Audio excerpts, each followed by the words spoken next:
And now we have an expert, Dr. Amod Kumar. He is the acting director of CSIO, Chandigarh, and he'll be talking on intelligent instrumentation. Is it so? Intelligent instrumentation. So I would not take any more time. Don't waste your time. And straight away, request Dr. Amod Kumar to start his deliberations. Dr. Amod Kumar, please.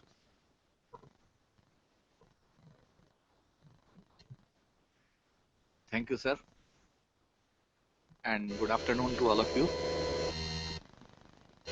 Now, the topic of this lecture is intelligent instrumentation with application to industries as well as other applications like biomedical and many others. Of course, they are all mixed. So, I'll start with a slide on what is actually intelligent instrumentation. When we say intelligent, all of you know that instrumentation means the sensing of some variable first and then processing, finally analyzing, interpreting the results, and whatever we want to derive out of the measurement. Suppose we want to control, we want to actuate something, then of course the last step is actuation. So therefore instrumentation consists of, first of all, sensing. So when we say intelligent instrumentation, that means intelligent sensing, first of all, which we also call smart sensing. Now, what is the difference between smart and intelligent? These are two English words and general words not applicable to specifically to instrumentation. So when we say smart, does it mean intelligent also? What you people think? What is your feedback? What are your views regarding this? What is the difference between smartness and intelligence? Can we interact this way? Uh, can somebody tell me what is the difference between smartness and intelligence from any of the centers? Or, yeah, whatever you feel like, please express yourself.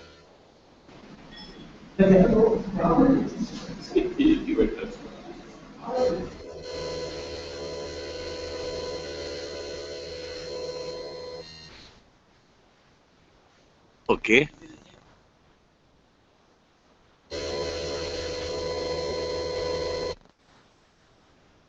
So that means, what do you think should be the characteristics of a smart sensor? Okay, first of all, let us take sensor. And what should be the characteristics of intelligent sensor?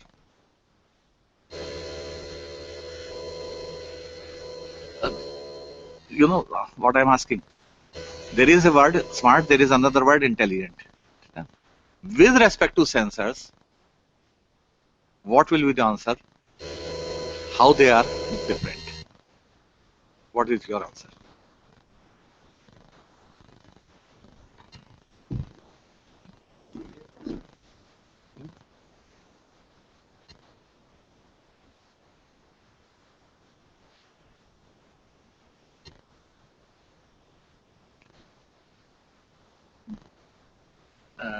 मैं खड़ा होके बंद कर लूं? Okay, ठीक है. हाँ हाँ, अच्छा. तो पीपीटी कहाँ से अपलोड? यही से ही. अच्छा, कीबोर्ड कीपैड है. ठीक है, ठीक है.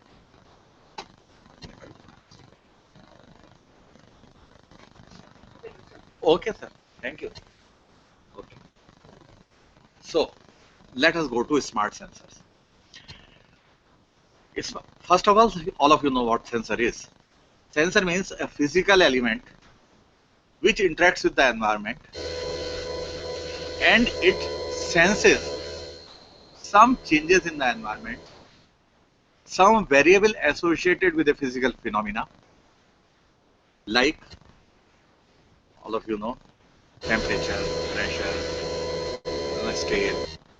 there is a long list, using certain principles like based on heat, some properties of light, some properties of sound. I mean, some energy gets disturbed, affected when there is a particular phenomena taking place. Some energy is either heat, light, sound, or some energy is getting disturbed when you are sensing some physical phenomena. And of course, we process that change in order to measure that phenomena. Okay, that variable. So that means sensing is this. Now, smart, when we say smart sensing, it means that it should be first of all machine readable. Machine readable means whatever is the data coming out from the sensor, it must be able to enter, or rather, we must be able to make it enter into the computer. Machine means computer, so that we can process it further.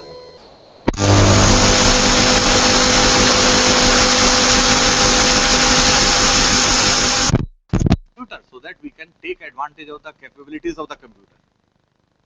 Okay, so it should be machine readable. Machine, as I told you, means computer. Whatever characteristics you see on the data sheet of anything, let's say there is a strain gauge, and I ask you what are the specifications of this strain gauge, then you will tell me many things. This is the gauge factor, this is the material, this is the dimension, so on and so on and so forth. You will tell me many things about that sensor.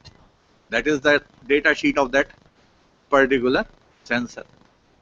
Similarly, in case of a smart sensor, with at one touch of the button, these characteristics, that how something is changing with respect to temperature, how something is changing with respect to pressure, this, that, many things. That means these characteristics of the sensor, they must be available with the help of one button. Somehow, one button is the term which is generally said. I mean, we should be able to find out the characteristics of the sensor from outside. It is behaving in this manner, right? Third thing is, the control and data associated with the transducer channel are digital.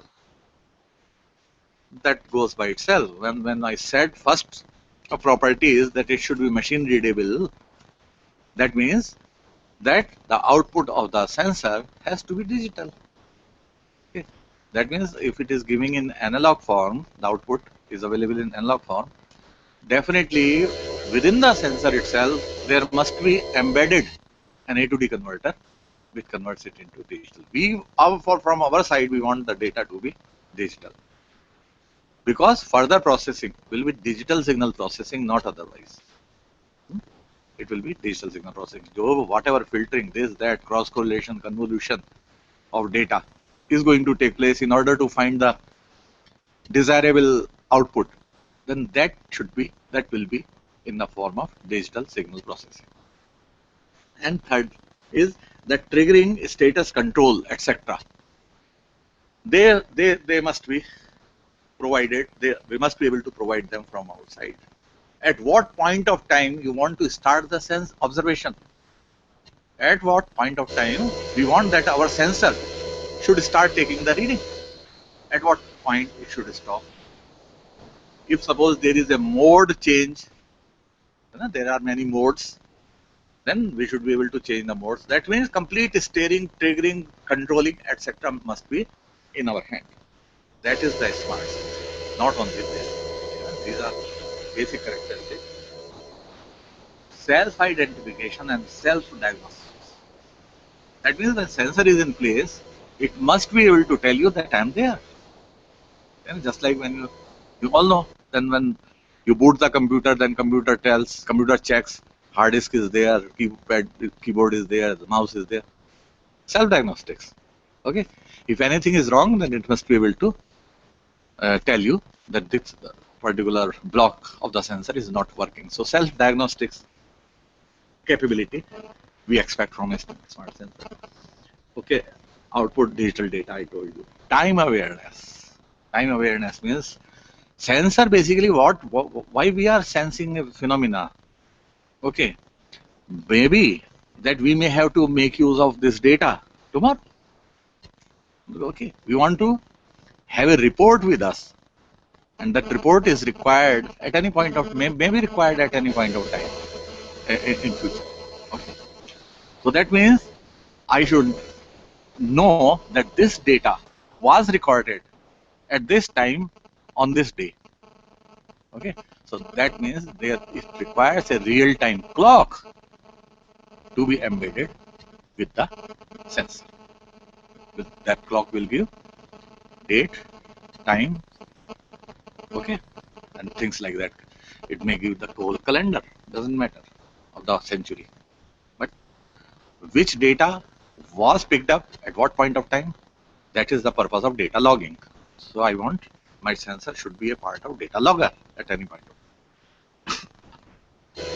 Then software signal processing, as I said, it must be digital signal processing, and maybe that your sensor is multi-channel. That means from many places it is picking up the variable.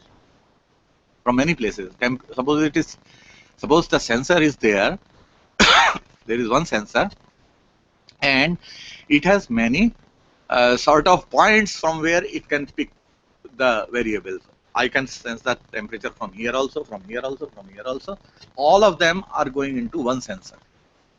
All of them are going into one sensor. That means sensor should have multi-channel A to D conversion capability. Multi-channel A to D conversion capability. Okay, and lastly, it should be able to communicate its data to outside world. And that communication, in fact, it is the capability of communicating data which is most important for a smart sensor. Sensor is a sensor. It will sense, but unless and until it communicates to the outside world, there is no point. That communication must be according to a certain protocol. Okay, it must be according to a certain standard. RS to if suppose the data is synchronous, then there are protocols that this must be the frames per second.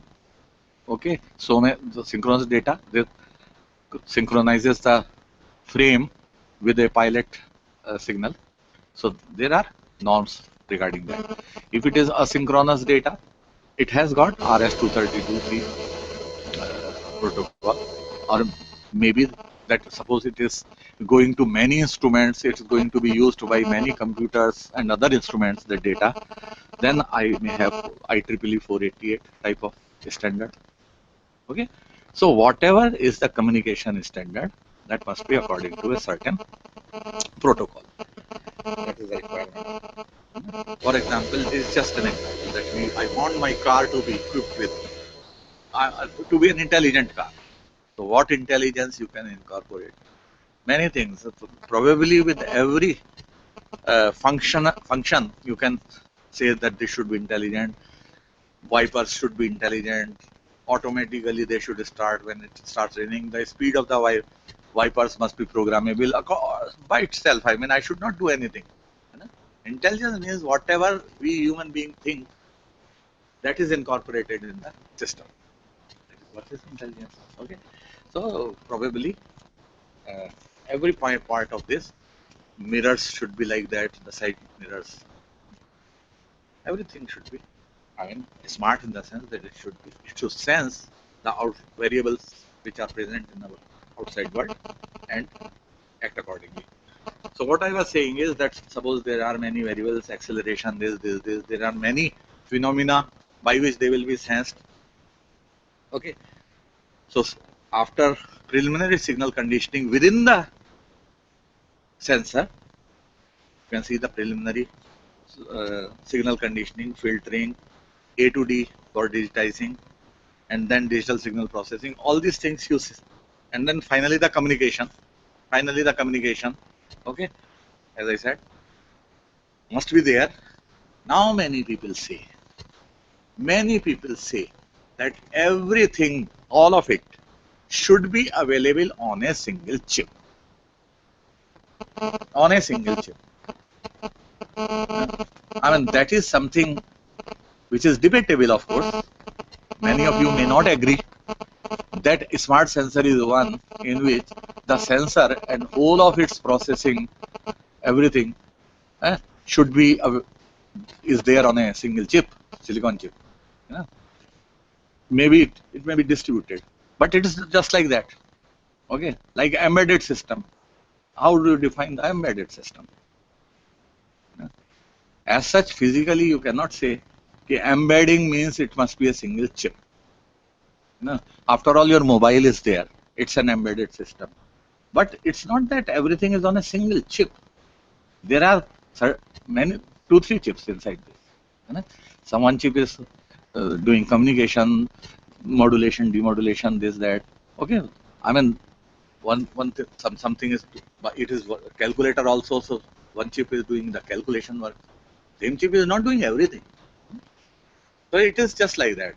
The definition, just like the definition of embedded system is ambiguous in terms of its physical, I mean, appearance, how it should look, what is physically an embedded system.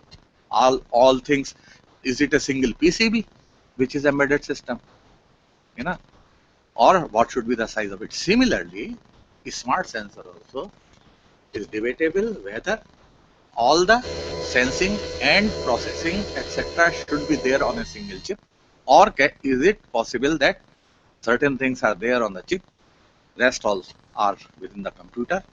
Unlike digital signal processing can be done by computer. Digital signal processing can be done by embedding a digital signal processor on the chip also, okay, along with the sensor. So that means this is a slightly controversial sort of aspect. That chip, single ASIC. ASIC means application specific integrated circuit. Okay, so that should be there or not. But certainly, in summary, there are 3 or 4 things.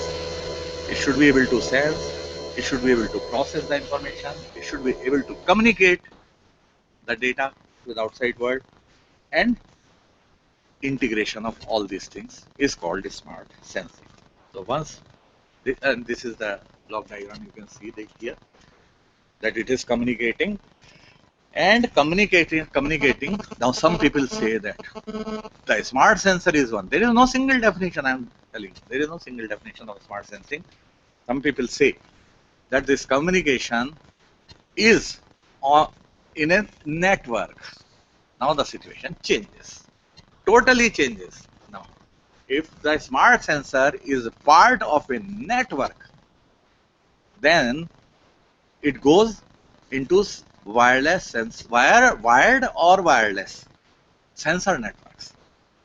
That means there are many sensors with which it is talking, with which a single sensor is communicating. Okay, so but people define it like this: smart sensor is one which is a part of a network, and they say that means it's a either a smart sensor with real-time software, either it leads to wired sort of network or wireless. It may be wired, but they say that this is essential for a smart sensor. Now coming to this, if you say that the smart sensor is part of a network, then we have to look at the network also, wireless sensor network. When we say, in fact, sensor network, nowadays it means wireless only, because it's really very difficult to have a wired network. Very difficult to lay down wires and connection, how cumbersome it will be. And every time those wires breaking and all those, it's not possible. So it is a wireless. So when you say wireless sensor network is not a new thing. It's an old concept which was not known at that time that we are talking about wireless sensor network. And the best example is the human body. best example is human body. In case of human body, what do you think? Our organs, they are communicating heavily with one another. They are communicating heavily with one another. ECG, this signal which our heart produces, this is of the order of 1 to 4 millivolt, sufficiently strong signal, and it disturbs this EEG also. Any muscle signal, when you flex your muscles, then whatever signal is generated from contraction or expansion of muscles, that is called EMG signal, electromyogram signal, it interferes with that. It is such a strong signal. And there are many signals in the body, okay, which you really cannot sense, because ECG is such a strong signal that it doesn't allow you to sense very weak signals, which are of the order of 2 to 3 microvolt. Okay, this millivolt signal is very heavy on microvolt signals. That is the communication. Okay, so body is communicating everywhere. I mean, with one organ with the other. Very interfering patterns are available, and nobody claims that we have measured this biosignal accurately. Nobody can claim. There is so much interference. Okay. So much feedback in radar, national power grid, etc. These are the examples of sensor networks. Okay. Remote sensing, then microfabrication labs. You see, just this, I was talking of body, this smelling, taste, to so many places this signal is going. When you taste or smell, it goes to brain, and then brain controls what not.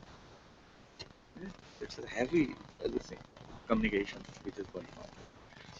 Now when we talk of sensor networks, then first of all, the characteristics wise, first of all come sensors. Sensors may be small in size, they may be large in size. They may be small in number in a network, they may be large in number. They may be passive or they active. Composition may be heterogeneous or homogeneous. Heterogeneous means different types of sensors are networked together. Homogeneous means same type of sensors. The density of those may be sparse or dense. Then they may be fixed.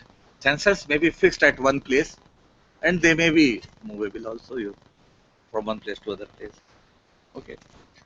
Then operating system may be as known as a floor of a factory, whereas it may be as difficult or complex as a battlefield. Communication, as I said, may be wired or wireless. Whose bandwidth not known, depends upon the application. Okay, so this wireless sensor network is an upcoming field, and the example is why we need wireless sensor network. I'll just give you an example. This example belongs to the field of agri instrumentation.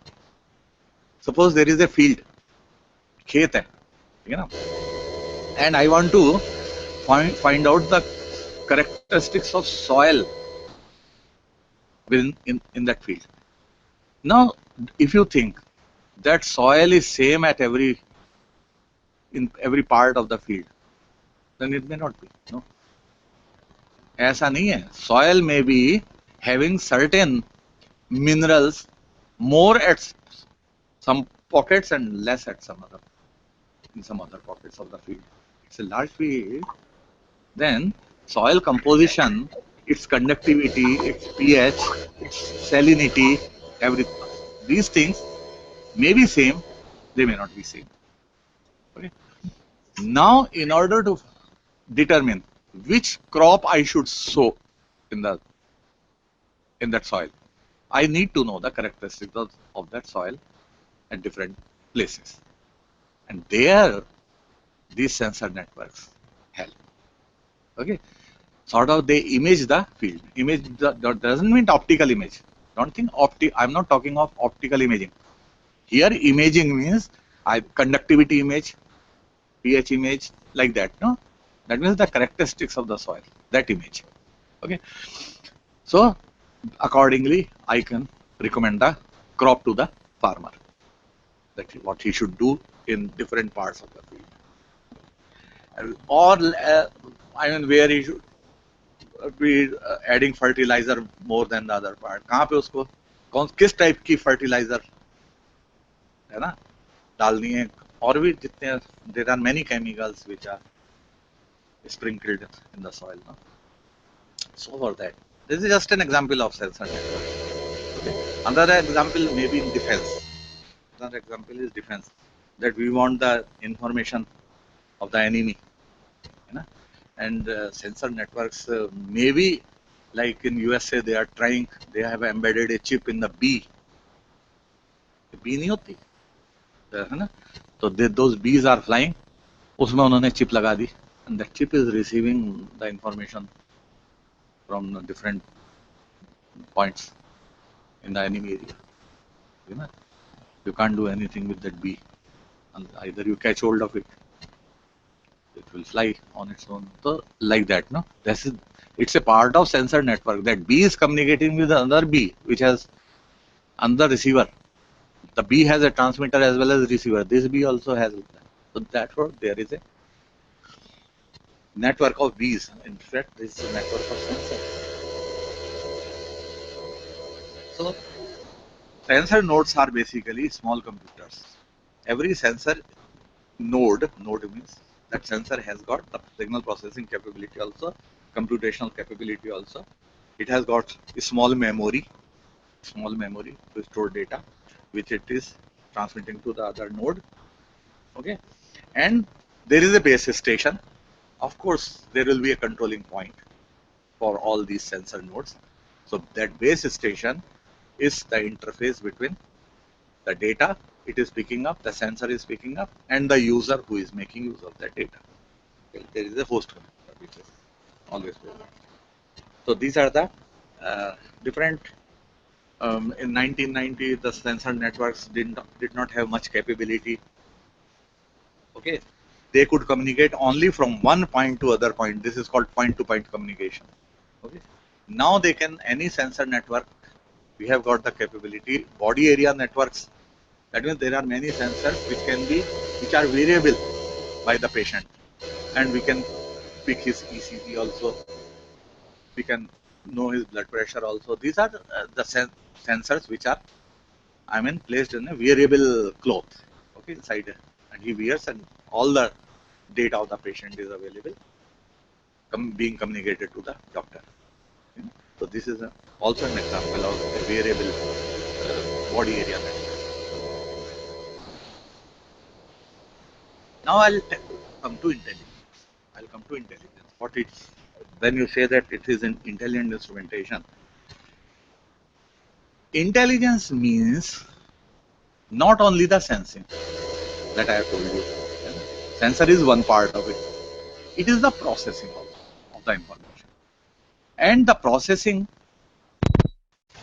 we human beings do. What human beings are called intelligent, all of us know that we are intelligent. Intelligent may not be intelligent as compared to an alien. He may be more intelligent, but as compared to animals, we are of course intelligent. Why we are intelligent? Because we can think, we can take decisions. Okay, so that means we can control the environment depending upon the sensing. That is for sure.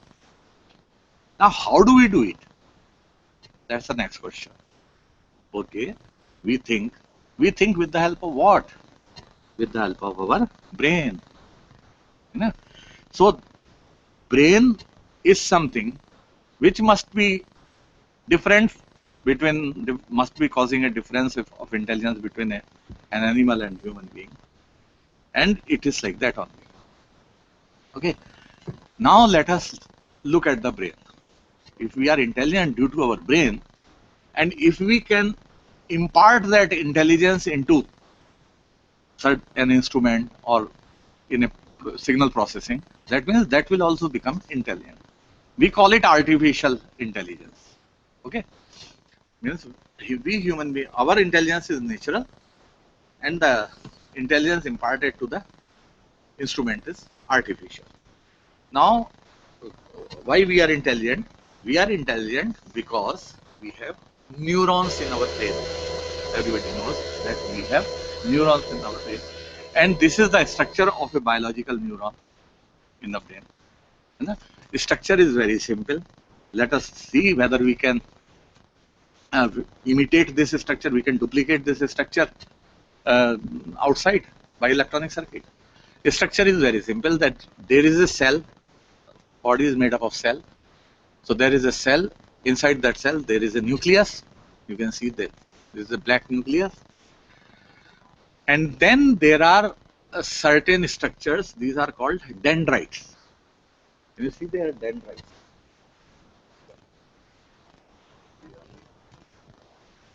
These dendrites, what they do, they pick up the information.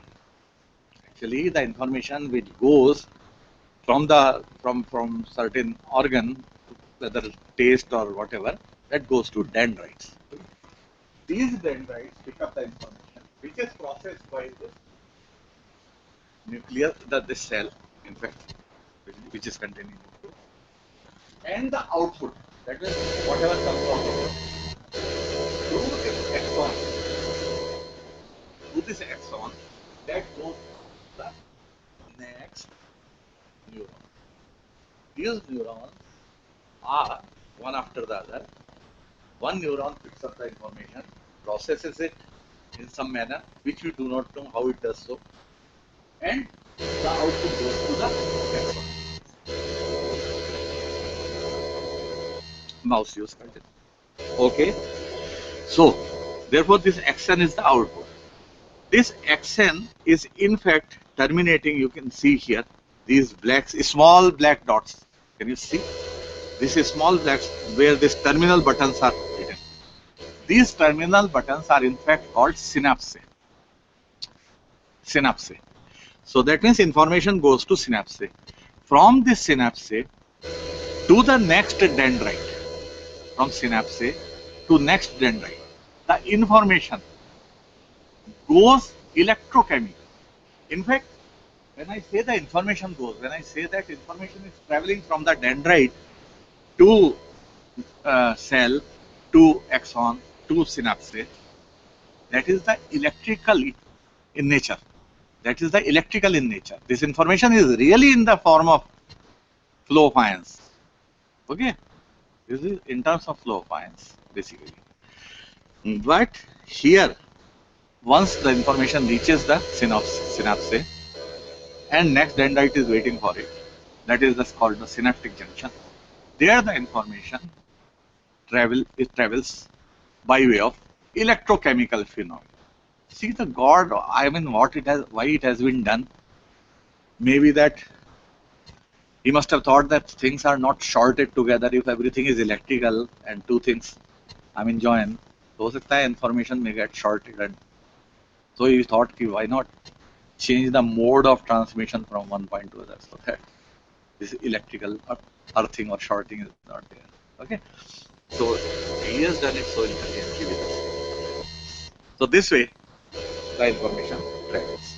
This is the from microscope how these neurons in fact look like. So that means if suppose we want to duplicate this system or by some electronic circuit, by some processing module, what is happening? What is happening is that there is a certain module, okay, a processing module, to which information is coming. These are the different. See what happens in our brain. It's not that one neuron is picking information from the previous neuron. One neuron is picking information. There are so many dendrites. One particular neuron may be picking up information from thousands of neurons at one time. Okay. So we do not know. It is heavy parallel processing which is going on. So many thousand. We have some 10 raised to the power 15 neurons in our brain, and that was, so many interjunctions between them, 10 raised to the power some 18 links which are connecting these 10 to the 15 neurons. So you can imagine the network, size of the network. That is all contained here, in such a small space. We cannot, I don't think, I mean, the technology, when it will evolve, that so many, I mean, processing nodes can be built in such a small place. 10 to the 15 processors, microcontrollers, or the digital signal processors. I mean, these ICs, and so many ICs can be built 10 to the 15 in such a small space. Now we are yet to see that day. Who will see? I don't know. So that means what I am saying is that there are many inputs to a neuron, to a processing module, and every information is not entering into a neuron with the same importance. There is one information to which the neuron attaches more importance, and to certain other information it doesn't attach any importance whatsoever, although that information is going to the neuron, but the weight of that information is weight of every information is different in a neuron. In order to simulate that weight factor, this Wi1, Wit, can you see that these things, Wi3, etc. These are the weights attached to different inputs. The inputs are coming with different weights to this. Now when this summation, you can see the sign of the summation sign. That means all these information with their weight is getting added up. That means suppose the information is A1 here multiplied by Wi1 plus A2 into Wi2 plus A3 into Wi3, like that. All these are getting summed up. And this summation now, that is again being raised by some function to another value, to some other value. Let us say after this summation, whatever comes, that is called the activation value. And that activation value, there is certain function which is operating on that activation value, and the output is something else, and that function is a non-linear function, highly non-linear. Okay. Suppose the activation value I am calling as x, then 1 upon 1 plus e raised to or minus x, let us say this function. This is called sigmoidal function. That is acting on x. Final output is this value, 1 upon 1 plus e raised to. So this is the way.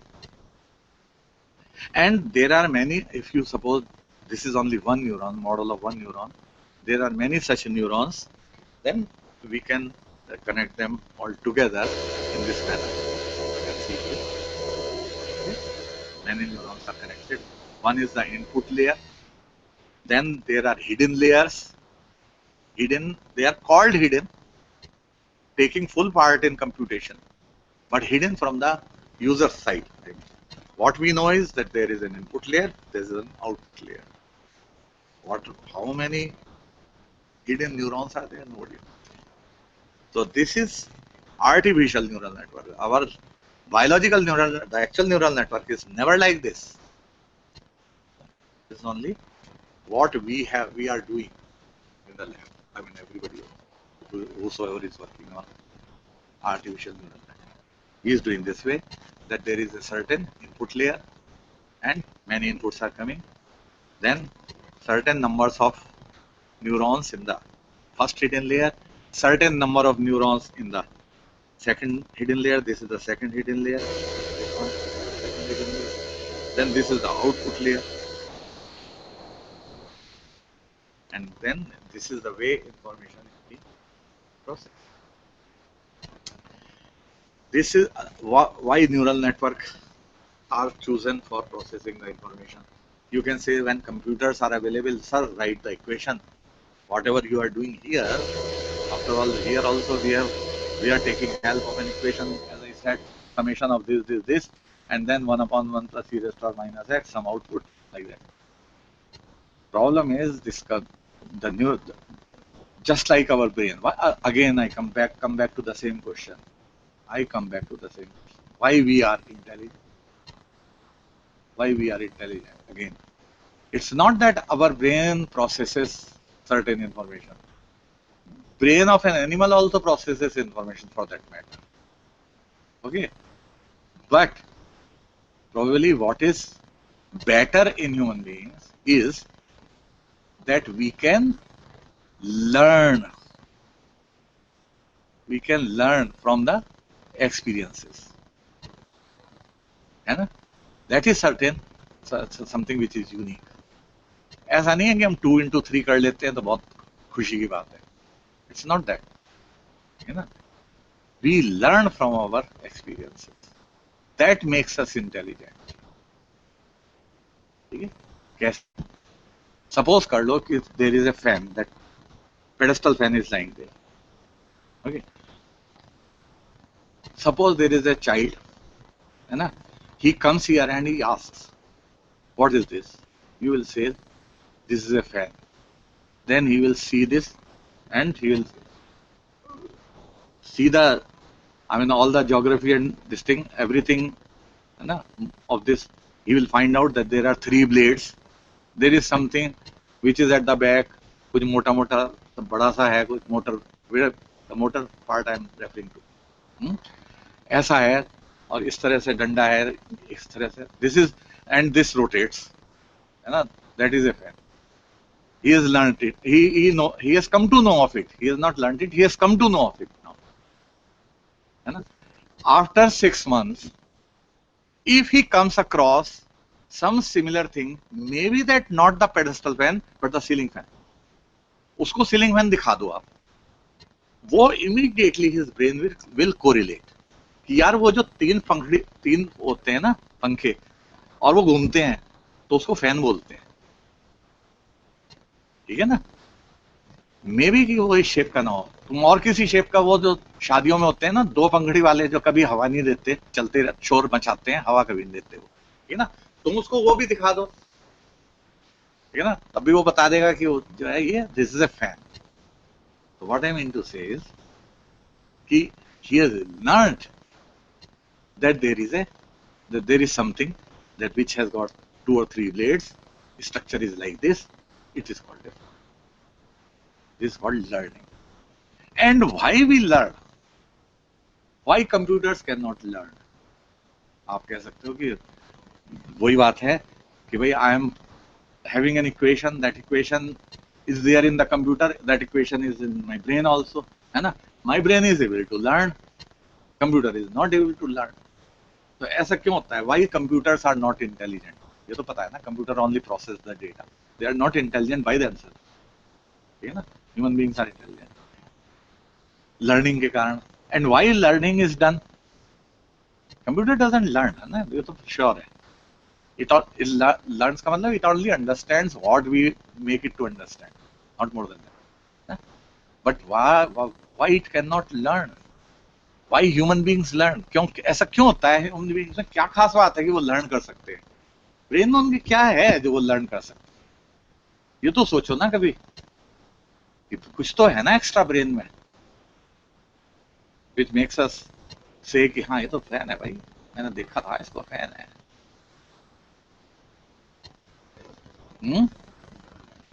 देखो वो चीज है, पता है कई लोगों को अच्छा टेलीफोन नंबर याद रह जाता है या लर्न हो जाता है.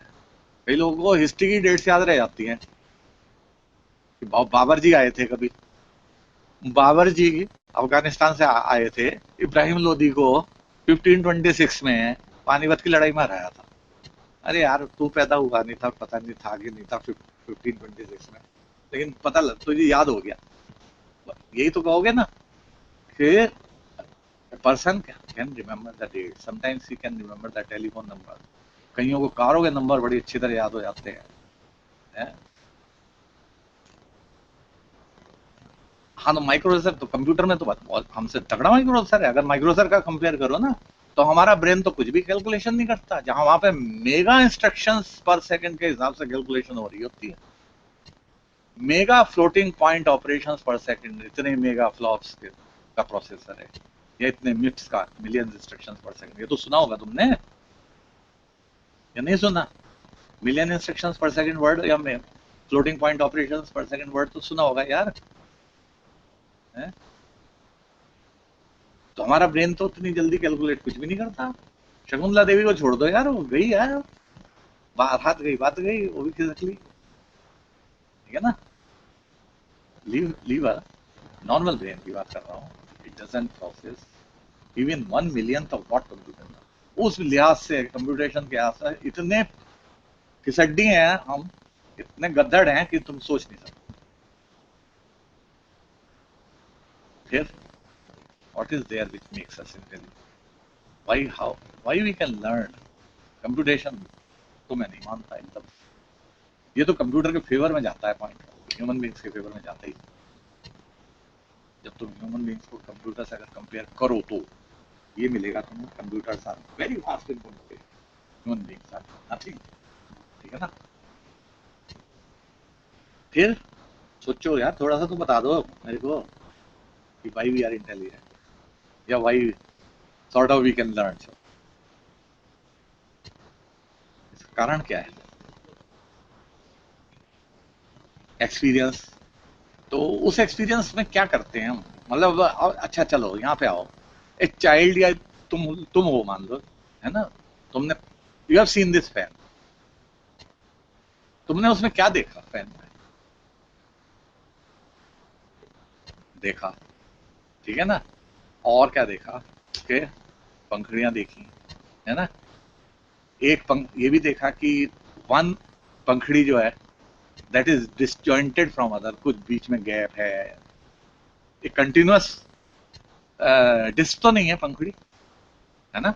तीन अलग अलग वो है ना, तीन पंखड़ियां तो तीन अलग अलग एंटिटीज हैं वो आपस में, वैसे तो ठीक है ना? भले एक ही शाफ्ट पे माउंटेड हो, एक अलग बात है, वो पूरा स्ट्रक्चर है तो तीन, वो देखा इस बात को, है ना? तो और क्या देखा? कुछ और देखा कि पीछे वायर्स है, मोटर होती है पीछे, ये होता है। That means in fact what you have seen is a pattern, ठीक है ना? why human beings can learn? because तुम्हारे लिए जो ये इंफॉर्मेशन है ना, तुमने इसमें से एक पैटर्न ढूंढ लिया, पैटर्न सर्च कर लिया है, इसलिए तुम, कंप्यूटर जो है वो पैटर्न सर्च नहीं करता। कंप्यूटर डेटा को डेटा की तरह से, इंफॉर्मेशन को डेटा की तरह से देखता है, हम इंफॉर्मेशन को पैटर्न की तरह से देखते हैं। जिनको टेलीफोन नंबर्स भी याद होते हैं ना, वो 10 डिजिट के नंबर में ना पैटर्न ढूंढ लेते हैं। हमें पता नहीं चलता कि क्या पैटर्न हमारे ब्रेन ने ढूंढ लिया, लेकिन उसने ढूंढ लिया कुछ ना कुछ, ये मैं पक्का बता रहा हूं आपको।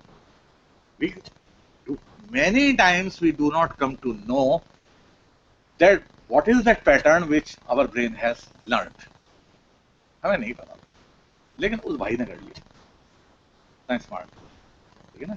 तो वो ये पैटर्न है कि तीन पंखड़ियां होंगी, घूमती होंगी, है ना? बच्चा ये लर्न करता है, दो तीन से दो वो खुद कर लेता है, या चार भी, चार पंखड़ी वाले भी तो पंखे आते हैं, है ना? वो खुद इंटरपोलेशन, एक्स्ट्रापोलेशन सारा इतना उसका ब्रेन कर लेता है। दो की चार हो गई, घूमती होनी चाहिए, ठीक है ना? उस शेप किसी होनी चाहिए, वो पंखा कहलाता है, ठीक है ना? तो this is the difference I told you कि human beings perceive information in the as a pattern, computers perceive information as simple data, therefore they do not learn, ठीक है ना? तो जहां तक न्यूरल नेटवर्क की बात है, I can come back to this, neural network जो है they have the capability of learning. इस तरह से suppose this the neural network, there are the weights assigned to these links, जितने भी इंटरकनेक्शंस हैं they are having weights attached with them. You show this network an example, example का मतलब ये है, जो जैसे फैन है, फैन का डेटा इसको दे दो, फैन का डेटा का मतलब एक जगह पे मैंने नंबर ऑफ ब्लेड्स दे दिए कि कितने ब्लेड्स हैं इस फैन में, दूसरी जगह पे दे दिया कि एक मोटर है, ऐसे ऐसे इसकी जो कैरेक्टरिस्टिक्स है ना वो मैंने दे दी, ठीक है ना? दूसरी एक और इससे मिलती जुलती चीज दे दी कि भैया उसमें दो पंखड़ियां हैं, दो वो हैं, ये है, ये तब आउटपुट उस टाइम भी मैंने इसको लर्न करा दिया कि this is fan, So this thing, when the input is this, then this is the output. ठीक है ना? मैंने इसको लर्न एग्जाम्पल शो कर करके और आउटपुट बता के ये है, ये है, तो आउटपुट ये होना चाहिए, है ना? उसके बाद में जब मैं ऐसी 1000 उसको फैन दिखा दूंगा ना इस सर्किट, इस नेटवर्क को, तो अगर तुम मेरे पास में एक अननोन फैन ले आए, कोई लाल रंग की पंखड़ियां हैं, वो है, लेकिन मैंने 1000 थोड़ी different example, may be same example की जो तुम फैन लाए हो वो भी उसने लर्न कर लियो, but not necessarily such examples, type of example it has learned. If you bring an unknown input now, then it will be able to tell you the output. That is the beauty of neural network. That is the beauty of our brain. ठीक है ना? अब तुम कहते हो हम experience से learn करते हैं, बिल्कुल ठीक है, हम एक्सपीरियंस से लर्न करते हैं, लेकिन कोई जरूरी नहीं है कि वैसा एक्सपीरियंस पहले हो ही चुका हो, उससे मिलता जुलता एक्सपीरियंस हुआ होगा लाइफ।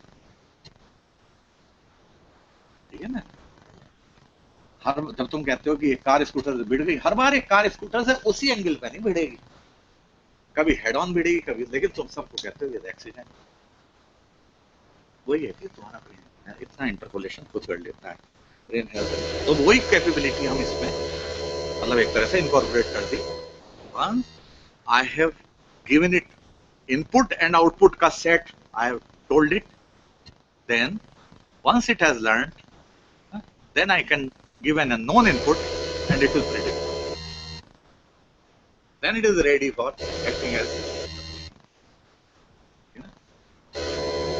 तो ये तो कोई एंड इसका मतलब neural network can be as complex as you can think of, पता नहीं कितने न्यूरॉन्स का, कितने कंप्यूटेशनल कॉम्प्लेक्सिटी, आफ्टर ऑल होना तो सब कुछ कंप्यूटर पे ही है, तो कितनी complexity. These are all examples of how neurons can be connected together. Brain में तो पता नहीं किस तरह कनेक्टेड है, कोई किसी को नहीं पता हो क्या रहा है, ठीक है ना? आउटसाइड में तो हम ऐसा नहीं ना कर सकते कि हो क्या रहा है, आउटसाइड में तो एक पर्टिकुलर तरीके से कनेक्ट करना पड़ेगा ना भाई, है ना? वही मैं दिखाया यहाँ पे कि there are many ways of interconnecting the neurons, और दीज आर कॉल्ड टोपोलॉजीज, है ना? तो और इसमें now there are 3 type of systems, neural network 3 types के होते हैं। वन आर सुपरवाइजर, जो मैंने कहा कि if you tell input and output then it will learn and it will tell the output corresponding to an unknown input after it has learn, this is called supervisor, है ना? Next is unsupervised learning. Unsupervised learning का meaning ये है you don't tell the output at all, you only give the input, it will find out the various features of input by itself and it will learn by itself according to that. अपने आप features निकाल के अपने आप learn कर लेगा, और जब लर्न कर चुका तो तुम कैसा भी इनपुट दे दो बता देगा ये आउटपुट, ठीक है ना? तो that is called unsupervised learning. And third is the critic. Critic का मतलब ये होता है जैसे टीचर है ना कोई, मतलब तो वो बताता है तुमको कि भाई कोई चीज ठीक है या गलत है, बस ये बता देता है स्टूडेंट को, हाँ यार ये ठीक है, नहीं यार ये गलत है, क्या ठीक है क्या गलत है वो नहीं, बट ठीक है या गलत है इतना ही, that is called critic. That is output is right और रॉन्ग। तो उनकी कैपेबिलिटी नेचुरली लिमिटेड होगी, तो ये डिपेंड करता है तुम कैसे लर्न करवाते हो। ये छोड़ो, what is the advantage of this neural network? Finally, मतलब कहाँ पे सबसे ज्यादा यूज होते हैं न्यूरल नेटवर्क, है ना? देखो एग्जांपल इस तरह से है हमारी, suppose you are in a restaurant for example, restaurant में गए थी और रेस्टोरेंट में there are many people, everybody is saying something, there is lot of noise, ठीक है ना? बैठ गए जी आप, सपोज कर लो उस नॉइज में जो लड़के हैं उनके लिए गर्लफ्रेंड और जो लड़के हैं उनके लिए बॉयफ्रेंड की आवाज आती है कहीं से, suppose you listen the voice of your girlfriend public boyfriend and there are other people who are also, but क्या होता है कि तुम उस नॉइज से गर्लफ्रेंड या बॉयफ्रेंड की आवाज जो है अलग से निकाल लेते हो। कैसे निकाल लेते हो? पता चल जाता है मेरा बॉयफ्रेंड आ गया, गर्लफ्रेंड आ गई, कैसे निकाल लेते हो? होता है ना, ये मत कहना कभी नहीं होता। अलग से पता चलती है, चाहे वो उसका एम्पलीट्यूड उससे कम भी हो, जितनी नॉइज वहां पे हो रही है तब भी पता लग जाएगी, ठीक है ना। इस इसको ये जो इसको बोलते हैं फॉल्ट टॉलरेंस। इस वर्ड को, जो वर्ड है इसके लिए वो है, कभी हो सकता है तुमने सुना हो फॉल्ट टॉलरेंस। फॉल्ट टॉलरेंस का मतलब, अगर जो किसी सिग्नल के साथ में थोड़ी बहुत नॉइज भी है ना, तो हमारा ब्रेन जो है उस नॉइज को फिल्टर आउट करना जानता है, उस सिग्नल को निकाल लेगा और नॉइज को परे रखेगा, ठीक है ना। नॉइज इस उसमें से भी सिग्नल पिकअप करने की जो कैपेबिलिटी है, इसको बोलते हैं फॉल्ट टॉलरेंस। सही चीज निकाल के लाएगा दिल। तो ये, अच्छा, दूसरी चीज जो मैं इंट्रोड्यूस करना चाहता था intelligence wise, fuzzy logic. Fuzzy logic का आइडिया, फजी लॉजिक का आइडिया ये है कि सपोज अब जैसे है ये रूम, मान लो मुझे थोड़ी सी गर्मी लग रही है, क्योंकि थोड़ा सा ये रूम क्लोज है और सफोकेशन भी है यहाँ पे, अच्छा होता कि मैं स्वेटर पहन के ना आता, ठीक है, गर्मी लग रही है। अब मैं मान लो तुमसे, यहाँ पे तो चलो फैन नहीं है, एसी है, कोई बात नहीं, तो एग्जाम्पल मेरी उससे नहीं, अब वो फैन होता और मैं ये कहता यार थोड़ा सा फैन हो, थोड़ा सा, ये तो कुछ नहीं बताता, बस थोड़ा सा। ये थोड़ा सा क्या है? ये हमारी सोच है ना, हम इस तरह से बिहेव करते हैं आपस में। हम हमेशा मैथमेटिकली चीजों को डिफाइन नहीं करते कन्वर्सेशन में या अपनी थिंकिंग में, कि पंखा तो 2 पे कर दो। अरे यार कौन सोचेगा 2 पे कर दो, 1 पे कैसा होगा, 2 पे कैसा होगा, 3 पे पोजिशन, गेटिंग है। हम कहते हैं यार थोड़ा सा इसकी स्पीड बढ़ा दे, अगर मान लो पंखा पहले से चल रहा है तो थोड़ी सी स्पीड बढ़ा दे। मैं हार्डली ये कहूंगा 2 से तू 4 पे कर दे या 3 पे कर दे, है ना, ये ऐसी नहीं होती, क्योंकि ब्रेन इस तरह से सोचता है, क्योंकि ब्रेन इस तरह से सोचता है ना। मतलब दुनिया में क्या है कि let's say I take an example, कि एज वाइज मान लो मैंने ले, आई टेक एज बस, मेरे पे एक सेट है, सेट ऑफ पीपल, उस सेट ऑफ पीपल में there are people of many different ages, different age के लोग हैं। मैं तुमसे ये कहता हूं कि मतलब 80 से ऊपर का जो ये जो लोग हैं, they are, suppose I call them old, ठीक है ना। 2 ही सेट है मेरे पास जिंदगी में, या तो ओल्ड पीपल का मतलब, या फिर जो ओल्ड नहीं है उनको कुछ भी नाम दे दो, यंग के अलावा क्या कहोगे, है ना, कुछ भी रख दिया। 60 से ऊपर मान लो रख दिया मैंने ओल्ड, 60 से बिलो यंग। अब सोचो यार 60 का मान लो मैंने रख दिया, 59 वाले को क्या होगा, यंग में आ गया, और 61 वाला ओल्ड में चला गया, है यार, बहुत नाइंसाफी है, बहुत नाइंसाफी है ना, कि 59 वाले को आप यंग कह दो और 61 वाले को ओल्ड कह दो। तुम्हें लगता है ठीक है? नहीं ना, ऐसा होना चाहिए, नहीं होना चाहिए। हमारा ब्रेन कहता है कि there is something wrong with this दिमाग। तो जब भी तुम क्रिस्प सेट बनाओगे ना, जब भी तुम क्रिस्प सेट डिफाइन करोगे, you will face this problem, either an element will be belonging to the set or it will not be belonging to the set, and that leads to problems, because that is something which is contradicting our way of thinking, contradicting our way of thinking, है ना? मैं ये कहूंगा कि यार 59 की as वाला जो है ना, मुझे क्या कहना चाहिए, मुझे कहना ये चाहिए कि 59 की एज वाला जो है वो यंग के सेट को भी बिलोंग कर रहा है, ओल्ड पीपल के सेट को भी बिलोंग कर रहा है।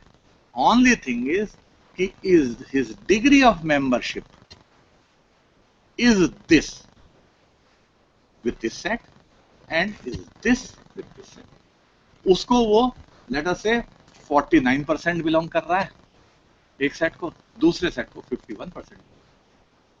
जो 80 इयर्स वाला है, 80 इयर्स की एज का बंदा है, वो ओल्ड पीपल के सेट को लेट अस से 90% बिलोंग कर रहा है, 95% बिलोंग कर रहा है। यंग पीपल के सेट को वो बिलोंग कर ही नहीं रहा बिल्कुल भी। उसके अलावा मिडिल एज मैंने एक और ऐड कर दी। या पहली बात तो यही मुझे बुरा लगा कि ओल्ड और यंग, ये क्या होता है यार? मिडिल एज के कहाँ जाएंगे?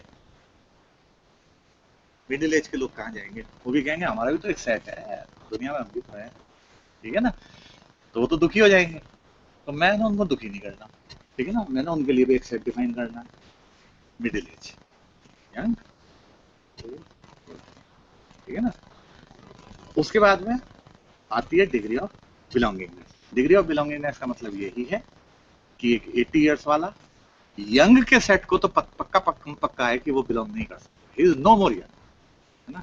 लेकिन चलो मिडिल एज को बेचारा 10% बिलोंग करता है, 10% तो दे देते हैं उसको कि तू मिडिल एज में है अभी भी, लेकिन तू 90% जो है ना वो ओल्ड में चला गया। और जो 90 वाला है शायद उसको कहते हैं तेरे पैर कवर में लटक रहे हैं पूरे के पूरे, दोनों के दोनों, एक भी नहीं दोनों। तू पूरा का पूरा जो है ओल्ड हो गया, 100% ओल्ड सेट को बिलोंग करेगा। तो ना तो यंग को करेगा ना तो मिडिल एज पर्सन, ठीक है ना? अब उसके बाद में और बात आगे चलती है कि बच्चे, 5 साल का बच्चा, क्या उसको यंग कह दोगे? नहीं, उसको भी यंग नहीं कहते, कभी खेलने खाने की उम्र है यार, पता है नहीं जिंदगी का कुछ, ठीक है ना? गर्लफ्रेंड बॉयफ्रेंड का भी पता ही नहीं है, ठीक है ना? उसके लिए अलग सेट डिफाइन होना चाहिए। तो that means set, number of sets increase हो जाते हैं, है ना? चाइल्ड, वेरी लो एज, फिर यंग, फिर लाइक दैट। जिस तरह से तुम्हारा ब्रेन सोचता है, ठीक है ना, fuzzy logic set in fact fuzzy logic जो है उसको मिमिक करते हैं, उसी तरह से फजी लॉजिक रूल्स सोचते हैं, ठीक है ना? जिन चीजों को मैथमेटिकली तुम कुछ नहीं कर सकते जिनके साथ, ठीक है ना, और एक क्वालिटेटिवली उनको वो करते हो, वही फजी लॉजिक। क्वालिटेटिव से, अब ये फजी लॉजिक कोई छुतरी नहीं है ना? तुम्हारी वॉशिंग, जब तुम कहते हो वॉशिंग मशीन में फजी लॉजिक यूज हो रही है, बिल्कुल ठीक है। अगर मान लो तुम्हारे कपड़ा है, you have got a cloth and it is more dirty, है ना, ज्यादा डर्ट लगी हुई है, डस्ट, तो तुम क्या करोगे कि भाई तुम्हारा जो साबुन है, है ना, जो भी वाटर है ना, उसकी का जो क्वांटिटी है वो थोड़ी सी ज्यादा होनी चाहिए, है ना, उसको साफ करने के लिए, एंड वाइस वर्सा। अगर ज्यादा कोई चीज करनी नहीं है तो सर्फ को क्यों खराब कर रहे, डिटर्जेंट को क्यों खराब कर? तो कहने का मतलब ये है कि ये जो कमर ज्यादा है ना, हमारा ब्रेन ऐसे ही सोचता है कि ये चीज थोड़ी सी कम हो जाए तो अच्छा है यार, ये चीज थोड़ी सी ज्यादा हो जाए तो अच्छा है ना?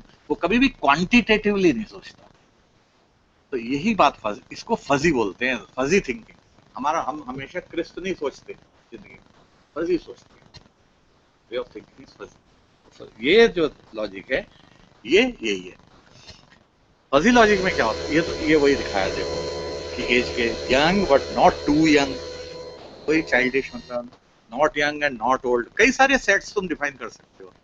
Belongingness to those sets will be different for each person. वो किस सेट को कितने परसेंट बिलोंग करता है, ठीक है ना?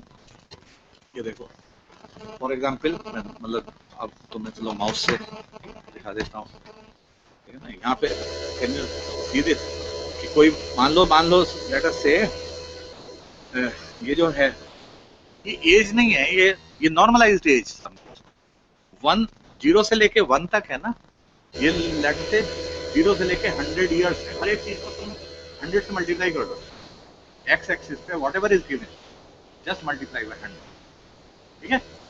That will give you the real age.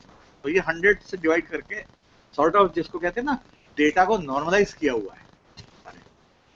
तो मैं मान लो ये कह रहा हूँ कि फॉर एग्जाम्पल कोई बंदा है, लेट अस से 21 इयर्स, जस्ट दैट मीन्स 0.2 से जस्ट थोड़ा सा 21 इयर्स हो गए, 0.21, है ना? तो 0.21 पे अगर तुम देखते हो, 0.21 प्रोबेबली यहाँ पे होगा, मेरा कर्सर है। तो अगर तुम 0.21 पे देखो तो 0.21 के कॉरस्पॉन्डिंग जो है, अगर मैं वर्टिकली अप जाता हूँ, तो ये वाला जो सेट ए है ना, ऊपर देखो, ऊपर लिखे हैं set A B C D, तो सेट ए को जो बिलोंगिंगनेस है उसकी वो पता चल जाएगी तुम्हें कि सेट ए की बिलोंगिंगनेस लेट अस से 0.21 की कॉरस्पॉन्डिंग लगभग 0.3 है, 0.3 है, मान लो ये 0.3 है ना, 30% बिलोंगिंगनेस है कॉरस्पॉन्डिंग टू ये। Whereas to the set B, E belongs to set B also, लेकिन सेट बी पे कितनी बिलोंग, इसी पॉइंट से फिर ऊपर जाना, ऊपर जाना, ऊपर और ऊपर जाना, यहाँ यहाँ आ गए, यहाँ आ गए, तो करीब 0.6 बिलोंगिंगनेस है। ग्राफ रीड करते हो जैसे ऐसे ही है ना? उसके लिए 60, उसकी सेट बी को 60% बिलोंगिंगनेस है, सेट ए को 30% बिलोंगिंगनेस। सेट सी को बिलोंगिंगनेस है ही नहीं, 21 ईयर्स का एज का बंदा, उस सेट सी को देखो, सेट सी तुम्हारा यहाँ है, जस्ट लुक एट इट, यहाँ से स्टार्ट हो रहा है, ये जो ट्राइंगल नहीं है बीच में, है ना, तो यहाँ पे 0.4 से थोड़ा सा इधर है, 0.4 से अगर इधर है तो दैट मीन्स 0.21 वाला बंदा, he is not belonging to set C, he is not belonging to D either, E का तो he is belonging to A and B, like that you can see each person is maybe belonging to two sets, he may be belonging to one set also, ऐसी कोई बात नहीं। जो for example 30 years वाला है, 30 years का बंदा है, he is belonging to only one set which is B, ठीक है ना, it is a set of young people, okay, 30, so this is the way membership functions। and after that जो fuzzy logic controllers होते हैं, what they do, you define certain rules, if suppose ये rules का as के साथ तो कोई मतलब नहीं है, लेट अस से मैं तुम्हें एग्जांपल देता हूँ, if suppose the temperature today is low and humidity is let us say high, if suppose temperature is low, suppose there is a temperature sensor, there is a humidity sensor, na? Suppose that, and I have defined such functions for temperature, very low temperature, medium temperature, high temperature, very high temperature, just like the membership function I showed you, similarly humidity also, है ना, मैंने define कर दिया, very low humidity, this. Then at present, whatever is the temperature, whatever is the humidity in this room, somewhere it will lie in some set, one of the temperature sets, one of the humidity sets. And then I define if suppose the humidity is very low, humidity is high, temperature is low, then this heater, suppose there is a heater, room heater, that must be turned on, that must turn on. Suppose I define a rule, if temperature is very low, humidity is high, then the room heater should turn on. This is called a fuzzy rule. Similar such rules, a set of rules may be defined. If temperature is medium, this is this, then it should become off. If this is this, then it must run. अभी तो on off बताया मैंने तुम्हें। Late us से output की उसकी बात करता हूँ। एक सपोज करो लोअर टेम्परेचर लो नहीं होते तुम, तो मान लो मैं कहता हूँ तुमको कि this is this temperature blower must run at low speed, this is this, it must run at medium speed, this is this high speed। उसकी जो स्पीड है ना उसका भी मैंने मेंबरशिप फंक्शन डिफाइन कर दिया, टेम्परेचर के भी, ह्यूमिडिटी के भी, उसकी स्पीड के भी। Speed is the output, temperature and humidity are the inputs. I have defined it। Then once I framed these fuzzy rules according to my thinking कि भाई ऐसा होना चाहिए, then it's very easy to make a control, very easy to program this, ठीक है ना। तो उसके लिए separate chips are also available, fuzzy logic chips. और अगर तुम्हें फजी लॉजिक से नहीं करना, मैटलैब से कर सकते हो, फजी लॉजिक टूल बॉक्स है, which you can define the rules, you can do this, है ना, आउटपुट तुम्हारा आ जाएगा। तो फजी लॉजिक कंट्रोलर्स में क्या किया जाता है कि इनपुट्स आर फजीफाइड, ये फजीफिकेशन है जो मेंबरशिप फंक्शन के बाद में fuzzy rules are implemented. Output आ गया, output is defuzzified again, because see अगर मैं तुम्हें कहूँ कि पेन की स्पीड जो है बहुत लो, तो वैसे तो कुछ क्या समझोगे तुम, आउटपुट तो मुझे इसी फॉर्म में तुम्हें बताना पड़ेगा, एक फैन की स्पीड पे इतनी होनी चाहिए क्रिस्प वैल्यू, यहाँ पे सेट, ठीक है ना। तो अगेन जो फजीफिकेशन होके रूल्स अप्लाई करके जो आउटपुट आया that is called fuzzy output, उस फजी आउटपुट को फजीफाई करके हम क्रिस्प आउटपुट लाते हैं, है ना, which is told to the user and accordingly control is, किसी भी डिवाइस को कंट्रोल इस तरह किया। तो फजी कंट्रोलर जितने भी हैं हमारे, जैसे मैंने कहा वॉशिंग मशीन में पता नहीं 2-3 जगह फजी कंट्रोलर यूज हो रहा है, इसके लिए डिटर्जेंट के लिए, अमाउंट ऑफ वाटर के लिए। ऐसा मत सोचो कि वाटर जो है, ऐसा मत सोचना कि वाटर जो है हमेशा फुल फिल होता होगा, ना ना ना, ऐसा नहीं होता। फुल्ली ऑटोमेटिक वॉशिंग मशीन उनमें वाटर जो है every time, whenever there is rinsing, whenever there is this, whenever there is that, जो मशीन साइकिल हैं कई सारे, not that every time water is filled up to the highest level, no, it depends every time कि कितना क्या हो गया है, उसके अकॉर्डिंग डिसीजन लेता है, फजीफाइड है पूरा, है ना। और ये था फजीफिकेशन की बात, है ना।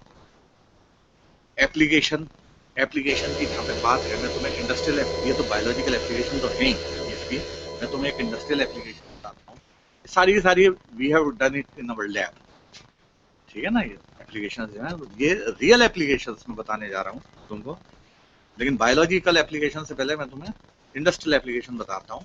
ठीक, रोपड़ थर्मल पावर प्लांट देखा आपने? नहीं देखा तो देख लेना कभी। रोपड़ थर्मल पावर प्लांट इससे coal based plant, heat based है, न्यूक्लियर एनर्जी बेस्ड भी हो सकता है जनरेशन पावर का, यहाँ पे कोल बेस्ड है ना, हीट फ्यूल।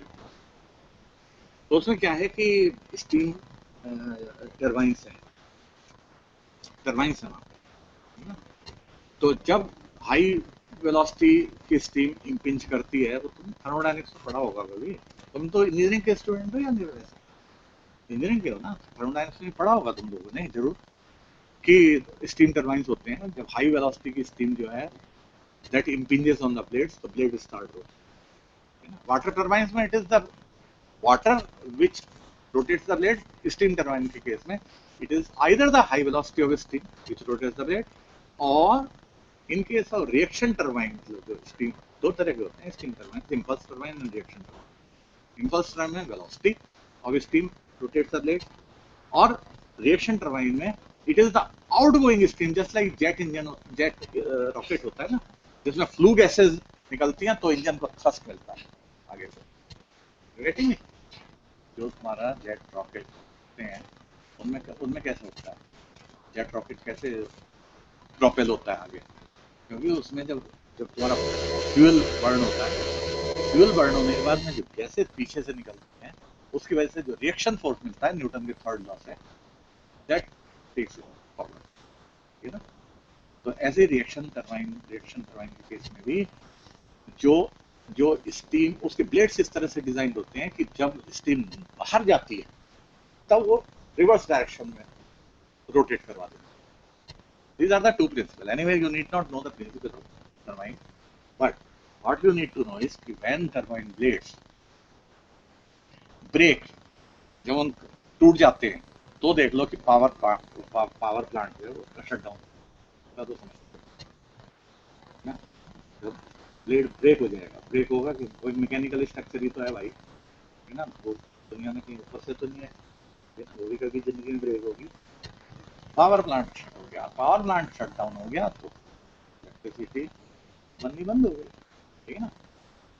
अब इसके लिए क्या किया जा सकता है, इसके लिए किया ये जा सकता है क्या, मैं टूटने को तो नहीं बचा सकता है, ठीक है ना, blade will break once it will become old, but what I can do is, and that is you will replace the blade ना आफ्टर दैट, उसको बोलते हैं, मतलब एक तरह से प्रिवेंटिव मेंटेनेंस, उसका नाम है प्रिवेंटिव मेंटेनेंस, कि भाई तुमने चीज को रिपेयर करके या उसको रिप्लेस करके कर दो। एक चीज है प्रिडिक्टिव मेंटेनेंस। प्रिडिक्टिव मेंटेनेंस का मीनिंग है कि before the blade breaks can I predict that it is going to, before it breaks, जिससे कि सब चीजें मैं पहले से तैयार कर रखूं। ऐसा नहीं है कि जब ब्लेड ब्रेक हो गया उसके बाद तो मैं उसको परचेज करके ला रहा हूँ, फिर तो हो गया। ठीक है ना, किसी रेस्टोरेंट में खाने जाओ, पता लगा कि पनीर का ऑर्डर दे दिया, उस टाइम पनीर मार्केट से आ रही है, ठीक है, तो होना तो चाहिए ना, पनीर पहले से होनी चाहिए। दिस इज कॉल्ड प्रिडिक्टिवनेस, कि भाई ग्राहक आएगा पनीर का ऑर्डर देगा, ठीक है ना। वैसे ही वहां पे कि certain signatures, certain signals, if I can detect when the blade is going to break, then I can definitely take some action beforehand. As soon as it breaks, I'll replace it then immediately. Although I cannot prevent it from breaking, there is no point. वो तो हो ही नहीं सकता, मैं break करने से नहीं बचा सकता, है ना, लेकिन मैं उसको पहले से प्रिडिक्ट करना चाहता हूँ। और उसके लिए क्या है, vibrations of the blade, they will change when it is going to. Blade जो है ना, किसी उसका जो वाइब्रेशन हो रहे हैं, देखो एक तो रोटेशन हो रहा है, रोटेशन नहीं कर रहा, रोटेशन के अलावा वाइब्रेशन समझते हो, खाली रोटेट ही कोई चीज, अगर तुम इस पंखे को घुमाओगे तो खाली ये रोटेट ही करेगी क्या, ये वाइब्रेट भी करेगी, ठीक है ना। वो those vibrations I want to pick up, and they can be picked up with the help of accelerometer, जो ट्रांसड्यूसर होते हैं एक्सेलेरोमीटर। मेरे कहने का मतलब ये हुआ, if I mount accelerometer, and we mounted accelerometers on the blade, and उसकी सिग्नल प्रोसेसिंग करके हमने जो है उसको प्रिडिक्ट कर लिया ये ब्रेक हो जाएगा। तो ये वाइब्रेशंस का सिग्नल मैं बता रहा हूँ, एक्सेलेरोमीटर का सिग्नल जो है दैट कम्स लाइक दिस, इसको हम फ्रीक्वेंसी डोमेन में हम ले गए, इसका फोरियर ट्रांसफॉर्म जब किया तो फ्रीक्वेंसी डोमेन में सिग्नल आ गया, उससे फ्रीक्वेंसी डोमेन में जब सिग्नल आया था तो बहुत सारी चीजें पता चल जाती हैं कि विच फ्रीक्वेंसीज जो हैं they have become important, which frequencies have change, जो टाइम डोमेन में नहीं पता चलता, ठीक है ना, फ्रीक्वेंसी डोमेन में पता चलता है। देन जो मैं बायोलॉजिकल एक्सप्रेशन कह रहा हूँ, न्यूरल नेटवर्क लगा के फेशियल एक्सप्रेशन ऑफ डिटेक्टर्स, और पहले जो मैं एग्जांपल छोड़ दी, अगर आप टी है आपके पास में, टी चाय होती है ना, चाय है ना, कौन सी चाय अच्छी है कौन सी खराब है मुझे कैसे बताओगे? मार्केट में चाय आती है डिब्बे में, 250 ग्राम का मान लो पैकेट डिब्बा आता है, मैं तुमसे पूछूं कि कौन सी चाय अच्छी है कौन सी बुरी है, कौन सी quality wise, what will you पीने के बाद तो सोच लो, पीने के बाद में क्या सबका आंसर सेम होगा? फिर अलग अलग होगा, तो फिर मैं क्या करूंगा, मैं कैसे कंक्लूड करूं? हैं चाय की क्वालिटी तो पूछ रहा हूँ, कैसे देखोगे? ये तो क्वेश्चन है मेरा, चाय की how will you find out the quality of T? हैं प्राइस टैग से, मतलब ये ठीक है, ये मतलब ज्यादा के लेवल लगा दिया दुकानदार ने, चल मतलब वो भी तो बेईमानी है, मतलब दुकानदार से मतलब पीछे से, चलो दुकानदार तो क्या करेगा, है ना, परसेंटेज ऑफ कैफीन, चाय में जो कुछ कंटेंट्स होते हैं विच मेक इट गुड और बैड ना, कुछ केमिकल्स होते हैं चाय में, जब तुम कहते हो यार ये चाय अच्छी बनी है, तो बनाना तो एक बात है, वो एक डिफरेंट चीज है कि उसमें मिल्क है नहीं है, किसी को कैसी है, किसी को, बट इन जनरल चाय में क्या अच्छाई है वो उसके केमिकल्स से डिफाइन होती है, और केमिकल्स जो है वो चाय में है। अब क्या करूं मैं, उसमें कैफीन मान ले निकाल भी ली मैंने, चाय में तो 600 केमिकल है, और वो तुम ये बताओ कि 600 केमिकल्स को तो मैं सेंस नहीं कर सकता, ठीक है ना, लेकिन हाँ कुछ केमिकल्स को मैं जरूर सेंस कर सकता हूँ। नंबर वन तो ये है कि कुछ केमिकल्स को मैं सेंस कर सकता हूँ, लेकिन मैं केमिकल को केमिकल मेथड से भी सेंस नहीं करना चाहता, मतलब मैं ये नहीं कह रहा कि जी परसेंटेज ऑफ कैफीन इतना है, ये केमिकल ए इतना है, केमिकल बी इतना है, तो चाहे ऐसी है, ऐसा कुछ नहीं कहना चाह रहा मैं। मेरे पास में तो ये है कि मैं टेस्ट कर सकता हूँ चाय को, टेस्ट चाय का फ्लेवर जो है वो सेंस कर सकता हूँ, चाय का फ्लेवर और चाय का टेस्ट ह्यूमन बीइंग्स भी कर सकते हैं, that you do with the help of your tongue and nose. लेकिन इसके लिए मेटल ऑक्साइड सेमीकंडक्टर्स अवेलेबल है, मेटल ऑक्साइड सेंसर्स अवेलेबल हैं इसके लिए, ये मत सोचो, which can sense sort of the chemicals in the tea, which constitute the aroma of tea, मतलब flavor of tea and taste of. तो मान लो वो सेंसर्स तो है मेरे पास, उन सेंसर से अब क्या करूं मैं, रूम बैठ के क्या करूं सेंसर्स का, सेंसर्स आर अवेलेबल. मैंने तुम्हें एक अरोमा की वैल्यू दे दी, this is the value of flavour, this is the value of taste, let us say, है ना, taste sensor is giving 0.4 value, कुछ भी है ना, aroma is 0.2 of this tea, इस टी के लिए अरोमा इतना है, टेस्ट इतना है. टेस्ट का मतलब ये मत समझ लेना वो टेस्ट का इंडेक्स दे रहा हूं मैं, test 0.6 doesn't mean that it is better than taste 0.4. Taste 0.6 is just a number. The taste sensor is giving a number 0.6. Taste, है ना? For another tea, it is giving 0.4. For another tea, 0.3. But not necessarily कि 0.3 worst है, 0.4 उससे better है, 0.6 उससे better है, ऐसा नहीं है. Just numbers are coming from that sensor. Signals are coming from that. What he means to say is this. भाई सेंसर ने सिग्नल दे दिया, अब कौन सा सिग्नल अच्छा है कौन सा खराब है वो तो भैया मेरे ऊपर है, किसको मैं अच्छा मानना होगा खराब मानना. अगर वैसे टेस्ट क्वांटिफाई हो ही जाता है इतनी आसानी से तो यार फिर तो बहुत कुछ हो जाता है, फिर तो जितने फूड प्रोडक्ट्स हैं सब पे काम बंद था, वो तो है नहीं. सिग्नल आ रहे ना, एनालॉग सिग्नल आ रहा है टेस्ट सेंसर, लेट अस, फिर क्या करूँ उस सिग्नल का,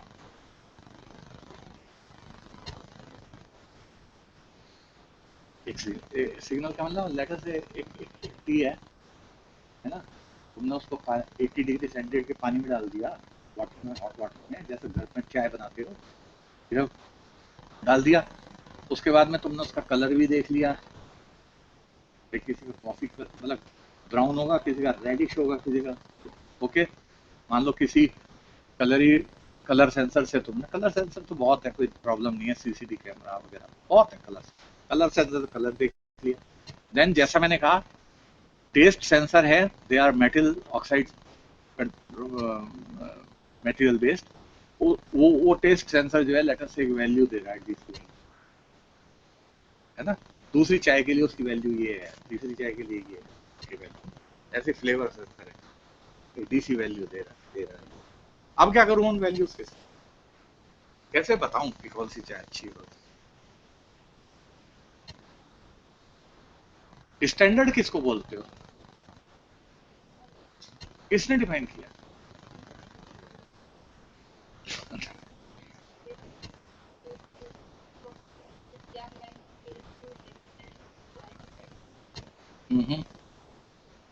मतलब एक बार वंस डिफाइंड मींस डिफाइंड. देखो ऐसा है, चाय के, मैं तुम्हें एक्चुअल सिचुएशन में बताता हूँ, चाय के बाग जो होते हैं आसाम में, दार्जिलिंग वगैरह में पाए जाते हैं ना, टी गार्डन्स है वो, जो तुम्हारा रैंप वो होता है ना, ये कभी भी प्लेन नहीं होते हैं, रैंप तो होते हैं, देखा है ना, वहाँ पे टी लीव्स जो है वहाँ पे उगाई जाती है, और लेडीज को देखा होगा वो पीछे वो लगा के तोड़ती रहती है, डालती रहती, सीधा बास्केट में जाता है, that goes to the factory, और वहाँ पे उसकी प्रोसेसिंग होती है, विदरिंग होता है, पहले उसमें मॉइस्चर 70% खत्म किया जाता है, फिर रोलिंग होती है उसकी, ठीक है ना, लास्ट में उसकी ड्राइंग होती है, बीच में ऑक्सीडेशन होता है, उसको बिछा दिया जाता है जमीन, उसमें ऑक्सीजन उसके साथ में मतलब ऑक्सीडाइज करने दिया जाता है फॉर डेज टुगेदर, तो उसमें से एक पर्टिकुलर तरह की स्मेल आने लगती है, विच इज लाइक जैसे एप्पल की स्मेल नहीं होती, एप्पल जो होता है मार्केट में, वो उस जैसी स्मेल आने लगती है. जब वो स्मेल आने लगती है then it goes to the drying section, मतलब एक ओवन होती है, उसमें भेज देते हैं, कुछ घंटे तक उसको ड्राई करके, then it is packed, this is the way it is. अब तुम मुझे बताओ कि इसमें कौन सी चाय अच्छी और कौन सी बुरी का कैसे पता लगा, इस सारे तुम स्टैंडर्ड मान लो, तुम कहते भी हो, तो किसको स्टैंडर्ड मानूं मैं, एक चाय मुझे अच्छी लग रही है तुम्हें नहीं लग रही है, vice versa, which should be considered as standard. है?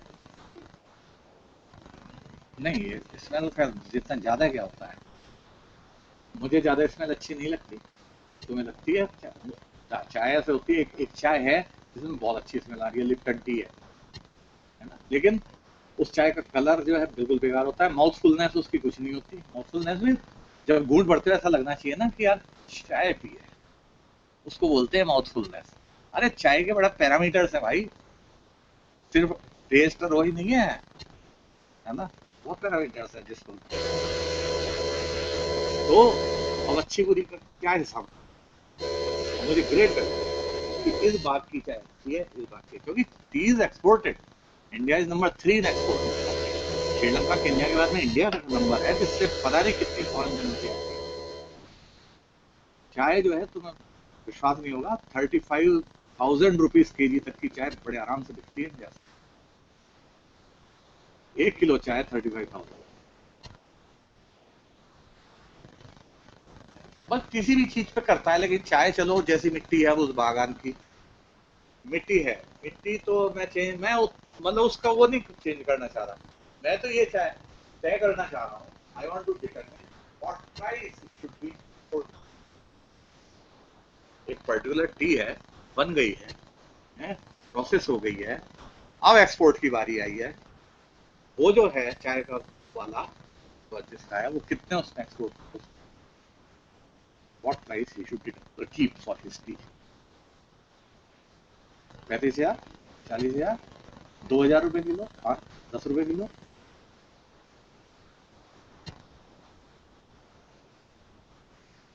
इसीलिए तो मशीन बना रहे हैं, किसी तरह से यार चाय की क्वालिटी। तो देखो इसके लिए क्या होता है, मैं तुम्हें बता दूं, तुमने आंसर तो ठीक किया था कि there should be some reference, कोई ना कोई चाय जो है वो स्टैंडर्ड मानी जानी चाहिए, मानी जाती है, उसके लिए टी टेस्टर्स होते हैं, है ना, वो एक तरह से समझो कि खुदा नहीं बनाए होते हैं अलग से, है ना। अगर मैं तुमसे कहूँ कि भाई अमिताभ बच्चन बढ़िया एक्टिंग करता है, कोई और बंदा क्यों नहीं कर पाता, भाई खुदा ने उसको, हाँ, नेमत दी है, मतलब नवाजा है उसको, है ना। ऐसे टी टेस्टर्स जो होते हैं उनको पास ही गॉड गिफ्ट है, उनकी जीभ जो है वो चाय के लिए बनी है, मतलब it can not be developed. अगर आप तुम सोचो ना कि तुम लोग डेवलप कर लोगे इसको, नो, ये बचपन मतलब वही है कि जीव को खुदा बना के भेजता है ना। उनकी कुछ क्वालिटी होती है, उस चाय वो क्वालिटी सबसे बड़ी होती है कि एक बार उन्होंने जो टी टेस्ट कर ली, उसके बाद 20 साल बाद भी अगर उनको उसी बाप की चाय टेस्ट कराओगे, वो बता देंगे 20 साल पहले मैंने ये टेस्ट, एक घूंट मारा था इसका, ये क्वालिटी, इस एक घूंट मारने के वो 1 लाख रुपए, ऐसे नहीं घूंट मार देते चल फ्री की चाय मिली है घूंट मार ले भैया, उनकी चाय का घूंट जो है ना वो जेब पे बड़ा भारी पड़ता है, ये समझ लो, है। So that means they taste one sip only and charge heavy. They are called T testers. लेकिन तुम क्या सोचते हो, इससे प्रॉब्लम सॉल्व हो गई? Does it solve the problem? Let us say I am ready to give whatever amount he is asking. You know, that is this. But does it solve my problem? कि मुझे can I determine the price of my tea this way? ऐसा नहीं है, theoretically तो ठीक है, T tester को करवा दूंगा, उसको बता देगा कि 20 ये तुम्हारी पहली टी जो थी उसकी ये प्राइस थी, इस टी की ये होनी चाहिए, he tells, no doubt about it, but if it he is honest, honesty इसमें नहीं है, एक कार्टेल होता है, टी टेस्टर्स भी कार्टेल बना लेते हैं, जिसको मान लो टाटा वाले को प्रमोट करनी है ना, तो वो लिप्टन वाले की चाय को गिराना है, तो टी टेस्टर्स को पैसा दे देगा कि ये खराब बता दो, अरे होना और क्या है इसके आगे यार, यू कैन एक्सपेक्ट, आगे का खुद भी तो एक्स्ट्रापोलेट कर लिया करो यार, दुनिया में ही हो तुम भी इसी, है ना, कि क्या होता होगा जब टी टेस्टर्स हैं, तो यही होना है, पॉलिटिक्स होनी है, डिसऑनेस्टी होनी है, सब कुछ ही। दूसरी बात, यार मैं टी टेस्टर को पैसा देता रहूंगा जैसे मैंने कहा, तो मैं तो लूट जाऊंगा यार। लूट इसलिए जाऊंगा, मेरी माई T, suppose I have the tea processing factory, my tea is not being produced of the same quality every time. After all the processes, they keep changing, I mean slightly. Suppose my first sample or first जितना भी था 100 kg tea was withered. Withering is the process, but जैसा मैंने बताया, you take away the moisture for 15 hours. दूसरे में मान लो किसी वजह से उसको कलेक्ट करने में 16 आवर्स लग गए, चेंज हो जाएगा टेस्ट, उसका चेंज हो जाएगा टेस्ट देख लेना। तो that means slight parameter of my processing changes taste से। अब मैं तो यार हर एक बार उसको ही देता रहूँ टी टेस्ट करना के लिए, वो तो नहीं है। तो that means I want to make a machine, let us से।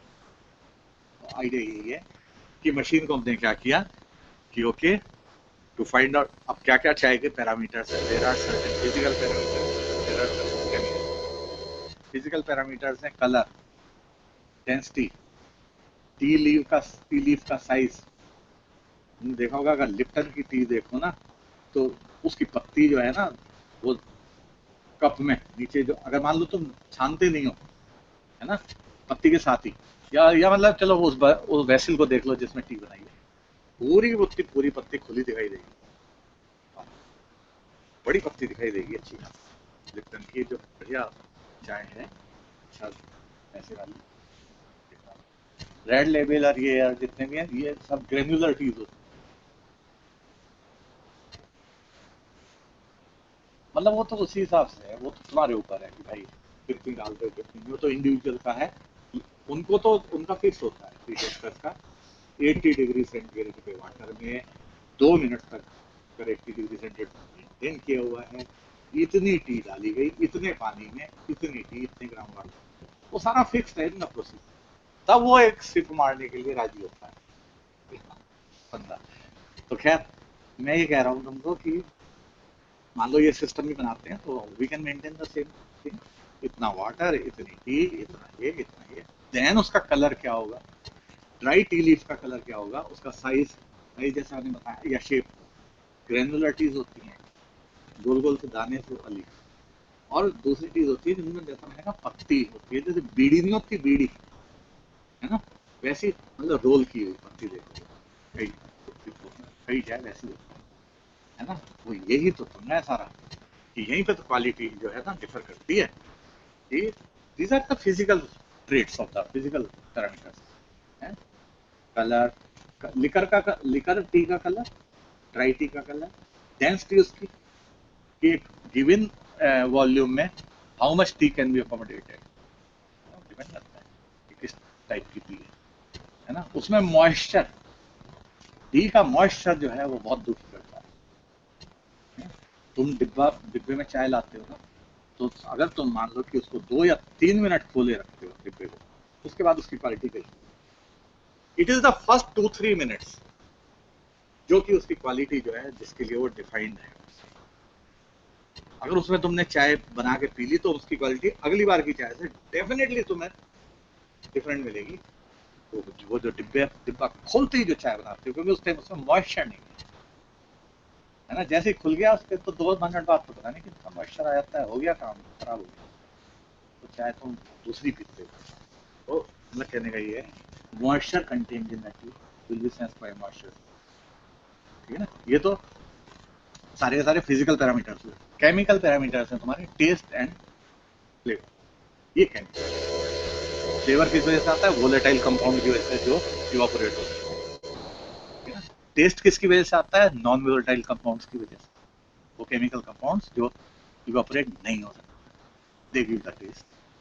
तो कहने का मतलब ये है कि ये सारे करके हमने न्यूरल नेटवर्क को ट्रेन किया, और हमारा न्यूरल नेटवर्क अब तैयार है।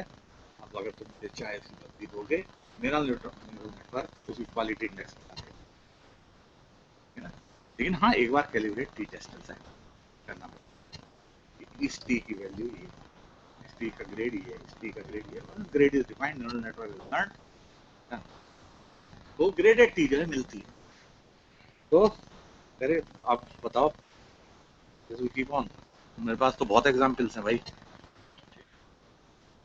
चलो तो, है ना, मैं तो तुम्हें जेनेटिक एल्गोरिथम भी बता दूँ, अगर बच्चों तुम इंटरेस्टेड हो, neural network biology, genetic algorithm का नाम सुना हो, है ना?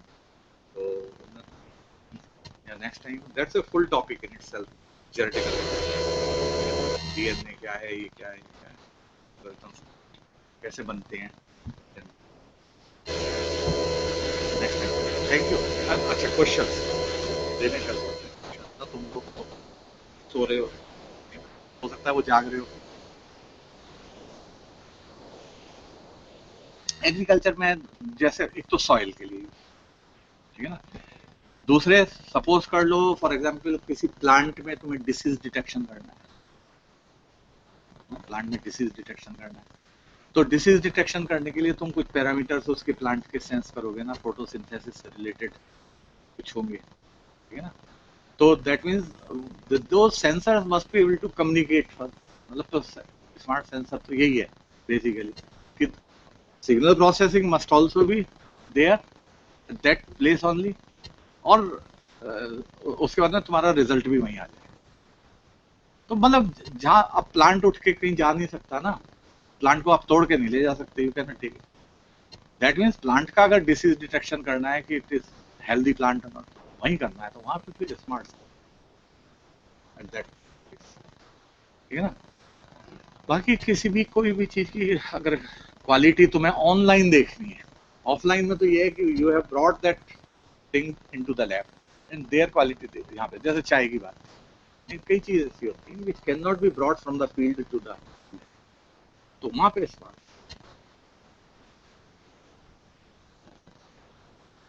एग्रीकल्चर में तो चल रहा है, लेकिन स्मार्ट सेंसर पे कोई, we are not working on smart.